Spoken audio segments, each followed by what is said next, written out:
Welcome to dental awareness series. ಇವತ್ತಿನ ದಿನ ನಾವು ಯಾವ್ಯಾವ ಥರ ಕ್ಯಾಪ್ಸ್ ಅವೈಲೇಬಲ್ ಇದೆ, ಅದರ ಅಡ್ವಾಂಟೇಜು ಡಿಸ್ಅಡ್ವಾಂಟೇಜ್ನ ತಿಳ್ಕೊಳ್ಳೋಣ. First one metal. ಇದರ ಅಡ್ವಾಂಟೇಜಸ್ ಬಂದುಬಿಟ್ಟು ಇಟ್ಸ್ ವೆರಿ ಲೋ ಪ್ರೈಸ್, ತುಂಬ ಸ್ಟ್ರಾಂಗ್ ಕೂಡ ಇರುತ್ತೆ, ದೆನ್ ತುಂಬ ಲಾಂಗ್ ಟರ್ಮ್ ನಮಗೆ ಉಪಯೋಗಕ್ಕೆ ಬರುತ್ತೆ. ಡಿಸ್ಅಡ್ವಾಂಟೇಜಸ್ ಬಂದುಬಿಟ್ಟು ಇದು ಟೂತ್ ಕಲರ್ ಇರೋದಿಲ್ಲ, ಆಪೋಸಿಂಗ್ ಟೂತ್ನ ಬೇಗ ಅಟ್ರೀಟ್ ಮಾಡುತ್ತೆ. ಜಿಂಜೇವಲ್ ಮಾರ್ಜಿನ್ ಡಾರ್ಕಿಶ್ ಆಗ್ಬೋದು. ನೆಕ್ಸ್ಟ್ ಬಂದು ಮೆಟಲ್ ಸೆರಾಮಿಕ್ ಅಂತ ಕರಿತೀವಿ.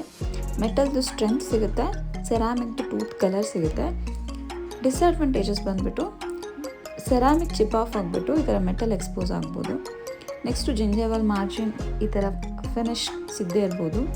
Next magnetic properties of nickel can distort the MRI images. Next ಬಂದುಬಿಟ್ಟು ಝಿರ್ಕೋನಿಯಾ. ಇದ್ರ ಡಿಸ್ಅಡ್ವಾಂಟೇಜ್ ಬಂದುಬಿಟ್ಟು ಹೈ ಕಾಸ್ಟ್, ಆದರೆ ಅಡ್ವಾಂಟೇಜಸ್ ಬಂದುಬಿಟ್ಟು it's superior than all other things, durable and best choice.